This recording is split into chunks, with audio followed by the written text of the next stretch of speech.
Perkenalkan, kami dari kelompok 6, kami akan membahas apa yang telah kami diskusikan. Uraian pengambilan keputusan. 1. Situasi kondisi yang dihadapi. Ada krisis ekonomi lokal, konflik sosial, kekurangan infrastruktur, bencana alam, pengangguran tinggi, masalah lingkungan, tantangan pendidikan, dan pelayanan kesehatan yang kurang memadai. Perkenalkan, nama saya Gus Lienping dengan NIM 21104173007. 2. Tindakan positif yang dianggap berguna untuk jangka panjang bagi kemajuan atau pembangunan. A. Bidang ekonomi. Pengembangan UMKM, di mana memberikan dukungan finansial dan pelatihan kepada usaha mikro, kecil, dan menengah untuk meningkatkan daya saing mereka. Kedua, ada kebijakan investasi, di mana menciptakan iklim investasi yang kondusif dengan menyederhanakan perizinan dan menawarkan insentif bagi investor. Ketiga, ada pengembangan infrastruktur, meningkatkan kualitas dan kuantitas infrastruktur seperti jalan, listrik, dan internet untuk mendukung aktivitas ekonomi. Keempat, ada pariwisata, di mana mengembangkan sektor pariwisata dengan mempromosikan destinasi lokal dan meningkatkan fasilitas pariwisata. B. Upaya pengenalan diri ke daerah pemilihan yang lebih luas. Mengenalkan diri ke daerah pemilihan yang lebih luas merupakan langkah penting bagi seorang calon wakil daerah untuk membangun hubungan dengan konstituen dan meningkatkan dukungan. Salah satu upayanya yaitu membuka kantor cabang di lokasi-lokasi strategi yang mudah diakses oleh masyarakat, melakukan kunjungan langsung ke rumah-rumah warga untuk memperkenalkan diri, mendengarkan aspirasi, dan menjelaskan program kerja, serta membuka program pemberdayaan masyarakat seperti pelatihan kewirausahaan, bantuan modal usaha, dan program pendidikan. C. Image positif yang dimunculkan.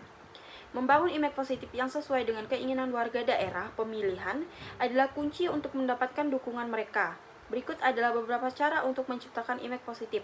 Yang pertama, ada kepedulian terhadap kesejahteraan masyarakat. Kedua, integritas dan transparansi. Ketiga, kehadiran aktif di tengah masyarakat. Keempat, komunikasi yang baik. Kelima, komitmen terhadap pembangunan berkelanjutan. Keenam, pendekatan yang ramah dan merakyat. Ketujuh, komitmen terhadap pemberdayaan ekonomi. D. Image negatif yang dijaga tidak sampai muncul. Menjaga agar image negatif tidak sampai muncul sangat penting untuk mempertahankan kepercayaan dan dukungan dari warga daerah pemilihan. Ini adalah beberapa caranya. Beberapa image negatif yang harus dihindari. Korupsi dan ketidakjujuran. Kedua, ada ketidakhadiran dan ketidakketerjangkauan. Ketiga, ketidaktegasan dan ketidakmampuan mengambil keputusan. Keempat, kesombongan dan arogansi. Kelima, janji palsu. Keenam, mengabaikan aspirasi dan kebutuhan masyarakat. Dan yang terakhir itu kegagalan mengelola krisis. E. Pemeliharaan atau penjagaan image. Pemeliharaan dan penjagaan image positif adalah proses berkelanjutan yang memerlukan konsistensi, integritas, dan interaksi aktif dalam masyarakat. Berikut adalah beberapa langkah penting untuk menjaga pemeliharaan image positif tersebut. Yang pertama, ada konsistensi dalam tindakan dan perkataan. Kedua, ada pelayanan publik yang responsif. Ketiga, kolaborasi dan partisipasi. Keempat, inovasi dan adaptasi. Dan yang terakhir itu ada pengembangan program berkelanjutan. Baiklah, perkenalkan, nama saya Nadia dengan NIM 21104173616. Baiklah, saya akan melanjutkan pada bagian nomor 3 dan juga 4. Yang pertama, di bagian nomor 3, isu politik dan tindakan nyata yang dimunculkan. Isu politik yang sering dihadapi oleh wakil daerah antara lain yang pertama, yakni korupsi dan transparansi, di mana tindakan nyata yang dapat dilakukan adalah meningkatkan transparansi dalam pengelolaan anggaran dan penggunaan dana daerah. Yang kedua, pembangunan infrastruktur, di mana tindakan nyata meliputi pembangunan dan pemeliharaan infrastruktur yang berkelanjutan. Yang ketiga, otonomi daerah, di mana tindakan nyata bisa berupa advokasi untuk kebijakan yang lebih adil dan pemberdayaan pemerintahan daerah.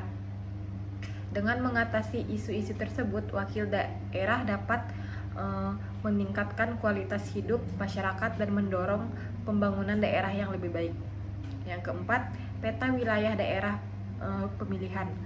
Mengumpulkan informasi tentang jumlah penduduk, kepadatan penduduk, dan profil demografis lainnya. Membuat peta dengan tampilan visual yang jelas dan mudah dipahami, menandai wilayah dengan masalah utama yakni kemiskinan, pengangguran, dan akses terhadap layanan dasar, serta wilayah dengan potensi pengembangan seperti lahan pertanian subur, kawasan industri, dan destinasi wisata. Terima kasih. Perkenalkan, nama saya Luciana dengan NIM 21104174344. Bagian 5, pemilihan perahu atau parpol. Pemilihan perahu atau partai politik adalah proses di mana pemilihan memilih partai politik yang akan mewakili mereka di berbagai lembaga legislatif. Proses ini penting dalam sistem demokrasi karena partai politik berfungsi sebagai perantara antara warga negara dan pemerintah.